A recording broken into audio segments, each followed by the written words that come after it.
శ్రీశైలం ప్రాజెక్టుకు వరద ప్రవాహం కొనసాగుతోంది. ప్రాజెక్టు 6 గేట్లు 10 ఫీట్ల వరకు ఎత్తి దిగువకు 2,23,670 క్యూసెక్కుల వరద నీరు విడుదల చేస్తున్నారు.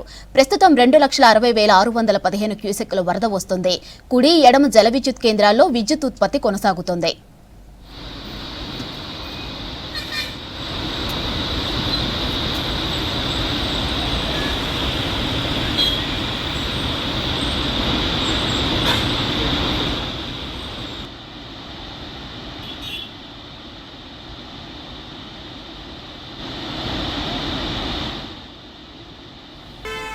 నల్గొండ జిల్లాలోని నాగార్జునసాగర్ ప్రాజెక్టుకు వరద ఉధృతి తగ్గుతోంది. ప్రస్తుతం 18 గేట్లు ఎత్తి కిందకి నీటిని విడుదల చేస్తున్నారు అధికారులు.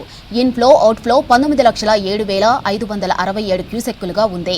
సాగర్ పూర్తిస్థాయి నీటి మట్టం 590 అడుగులు. ప్రస్తుతం 585.60 అడుగుల మేర నీరు ఉంది. సాగర్లో గరిష్ట నిల్వ సామర్థ్యం 312 టీఎంసీలు. ప్రస్తుతం 299 టీఎంసీల నీరు ఉంది. ప్రధాన జల విద్యుత్ కేంద్రంలో విద్యుత్ ఉత్పత్తి కొనసాగుతోంది.